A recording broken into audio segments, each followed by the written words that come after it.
টানা কয়েকদিনের যে ভারী বর্ষণ হয়েছিল সেই সাথে গতকাল থেকে আজকে যে টানা এখন পর্যন্ত চলমান আছে, তারই ফলে এই কুজাখোলা অংশে যে বাড়িগুলো আছে সেগুলো আসলে পানিতে নিমজ্জিত হয়েছে। আমরা একটু দেখানোর চেষ্টা করি। এই যে অত্র এলাকার পশ্চিম কুজাখোলার এখানে বাসা বাড়িতে পানি ঢুকে পড়েছে। এর ফলে মানুষজন আসলে গড় বাড়ি ছেড়ে অন্যত্র যাওয়ার জন্য বাধ্য হচ্ছেন। এলাকাবাসী যে বিষয়টা আসলে ভোগান্তির মধ্যে হচ্ছেন, অর্থাৎ রান্নাঘরে আপনারা দেখতে পাচ্ছেন যে পানিতে ডুবে গেছে, অর্থাৎ তৈ তৈ পানি যেটা বলে সেটা আসলে এই মুহূর্তে অবস্থান করছে। সেই সাথে প্রতিটি গড়ে গড়ে আসলে এরকম অবস্থা। যে বিষয়টা হচ্ছে এখানে আসলে প্রাকৃতিক ভাবে আসলে বন্যা হয়নি, কিন্তু এখানে যে জলাবদ্ধতা অর্থাৎ ড্রেনেজ সুবিধার অভাবের কারণে এই দৃশ্যটা ঘটেছে। আমরা কথা বলার চেষ্টা করবো এই বাড়ির যিনি আছেন ওনার কাছে। আমরা আশপাশ দেখাই, আপনাদেরকে দেখলে বুঝতে পারবেন এখানে আসলে কতটা ভয়ঙ্কর একটা ভয়াল অবস্থা বলা আসলে। এই অংশে সামনের দিকে অংশে কিন্তু অর্থাৎ মানুষের গড় দোয়ার আছে, কিন্তু সেখানে আসলে আমরা যাবো যে কোন দিকে পা ফেলবো সেটা আসলে বুঝে ওঠা মুশকিল, যেহেতু এখানে প্রচুর গড় বাড়ি আছে এই অংশে। কিন্তু আমরা আসলে এমন একটা ভীতির মধ্যে আছি, এখানে আসলে ড্রেন কোন দিকে আছে, রাস্তাঘাট কোন দিকে আছে, আসলে কোনটাই আসলে চিনা যাচ্ছে না। মনে হচ্ছে যেন একটা ভয়ঙ্কর বন্যা হয়ে গেছে এরকম অবস্থা। আমরা একটু দেখাই আসলে আর একটু, তো আমরা একটু কথা বলার চেষ্টা করবো এই ঘরের যিনি মালিক আছেন। আপনি একটু বলেন। আসসালামু আলাইকুম। আমরা পশ্চিম কুজাখোলা, আমরা বর্তমানে কমিশনারে বলছি পানি নিষ্কাশন করার লাগি। ড্রেন নাই, ড্রেনের ব্যবস্থা নাই। আমরা প্রতি মুহূর্তে বৃষ্টি হইলে এইরকম জলাবদ্ধ ঘর বাড়ি পানি ডুবে যাচ্ছে। এইরকম সমস্যাত আছি। আল্লাহর রহমতে আমরা করতে আল্লাহ। আর বর্তমানে আমরা করুন ব্যবস্থা যে মেয়র মহোদয়ের আবেদন করছি, আমরা ড্রেন বা রাস্তার ব্যবস্থা নাই, রাস্তাগুলা করে দিবার লাগে আকুল আবেদন। ধন্যবাদ। আমরা একটু দেখাই আসলে এই এলাকার মোবাইল।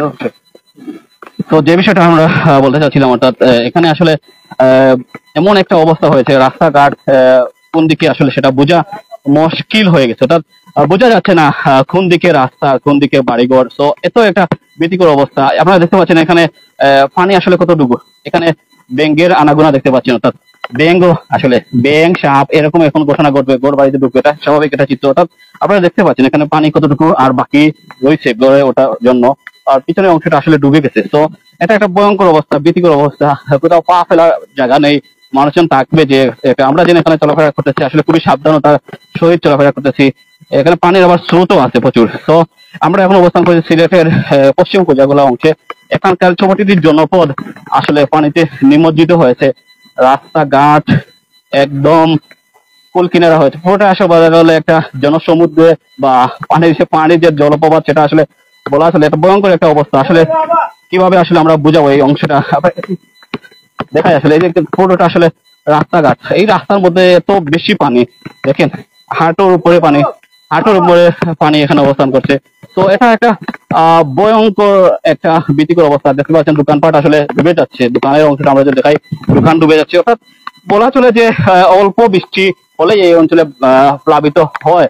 বিশেষ করে এই অঞ্চলে গতকাল থেকে যে বাড়ি বৃষ্টি হয়েছে, সে বাড়ি বৃষ্টির কারণে এখানে প্লাবিত হয়েছে, প্রতিটি ঘর দুয়ার আসলে নিমজ্জিত হয়েছে। অর্থাৎ এই অংশটা দেখেন, অর্থাৎ এখানে আসলে ডুবে যাচ্ছে এরকম অবস্থা। এই ঘরটা আসলে নিরুপায় হয়ে বসে আছেন। আমরা একটু জানার চেষ্টা করবো আসলে আপনাদের বাড়িঘর তো ডুবে যাচ্ছে, আপনাদের বাড়িঘর তো ডুবে যাচ্ছে, কি অবস্থা? কি করবো, ডুবে গেলে এখন আর কি করার। আর রান্না বা ব্যবস্থা নাই, রুজি রোজগারের ব্যবস্থা আছে না? না, রুজি রোজগারের ব্যবস্থা নাই। ডুবে গেলে যাওয়ার জায়গা আছে না? না, পানি ডুবে যায় কিনা লাগে আছে ড্রেন মেরেন আছে কারণে। পানি যায় না ঠিক মতো? না, ড্রেনে ময়লা আছে, দাবি আছে। যদি তারা পরিষ্কার পরিচ্ছন্ন করে দেয় তাহলে তো আর পানি চলে যায়। আমরা আসলে এইটুকু অংশ দেখাই আসলে রাস্তাঘাট মানে কোনটা রাস্তা কোনটা বলা পসিবল হবে। আমরা একটু বলার চেষ্টা করবো। ভাই আপনি এই এলাকার নেই? জি এলাকার। তো এখানে আসলে পানি কি জন্য আসলে তোমার বাড়লো? এটা আপনার ইয়ের কারণে, ড্রেনের কারণে। জি। তো এটা কি প্রতি মেঘ দিলেই হয় নাকি? জি প্রতি মেঘ দিলেই হয় এরকম।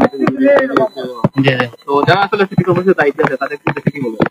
তাদেরকে বলবো আমাদের দ্রুত মানে ড্রেনটা পরিষ্কার করে যাতে জলাবদ্ধতা দূর হয় সেই ব্যবস্থা করে দেওয়ার জন্য। আজকে কত সময় ধরে এখানে এই অবস্থা?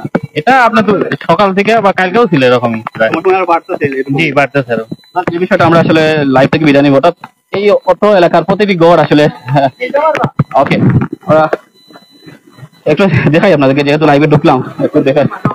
তো বাসা বাড়ি মোবাইলটা ভালো, বাসা বাড়ির যে অবস্থা সেটা আসলে একটা ভয়ঙ্কর অবস্থা। এইদিকে অংশটা দেখেন, অর্থাৎ প্রতি এলাকায় আসলে বাসা বাড়ি আছে, কিন্তু আমরা যে যাবো আসলে আমরা কোন দিকে পথ ঘাট রাস্তাঘাট কিছুই আসলে আমরা চিনি না। আসলে এখানে গিয়ে যে আমরা ড্রেনের মধ্যে পড়ে যেতে পারি এরকম একটা আশঙ্কা আছে। তবে যেটা বলতে চাচ্ছি, এটা এই অঞ্চলের দৃশ্যটা আসলে খুবই ভয়ঙ্কর এবং এটা ভীতিকর একটা অবস্থা। বলা চলে যে অনেকেই আসলে দেখলে ভাবতে পারেন যে এখানে আসলে হয়তো বন্যা হয়ে গেছে, কিন্তু বিষয়টা আসলে এখানে আসলে বন্যা হয় না, এটা হচ্ছে জলাবদ্ধতা সৃষ্টি, অর্থাৎ পানি নিষ্কাশনের যে অভাব সের ফলে এখানে অর্থাৎ পশ্চিম কোজাফলা অংশে রাস্তাঘাট তলিয়ে গেছে, সেই সাথে বাসা বাড়িতে পানি উঠতে শুরু করেছে। আপনারা দেখতে পাচ্ছেন ব্যাঙ সাপে আনাগোনা ক্রমশই বাড়তেছে, অর্থাৎ যত বৃষ্টি হবে পানি নিষ্কাশন তো আসলে পর্যাপ্ত নয়। তো ধারণা করা হচ্ছে যদি আরো কয়েক ঘন্টা বৃষ্টি হয় তাহলে এই অঞ্চল এলাকা বাসা বাড়িতে আসলে পানির মধ্যে তলিয়ে যাবে। এর ফলে যে আসবাবপত্র সেগুলো আসলে দারুণভাবে ক্ষতিগ্রস্ত হবে, মানুষের আর্থিকভাবে ক্ষতিগ্রস্ত হবে। অনেকে ইতিমধ্যে ঘর বাড়ি ছাড়িয়ে তালা লেগে তারা আসলে আত্মীয় বাড়িতে আশ্রয় নিয়েছেন।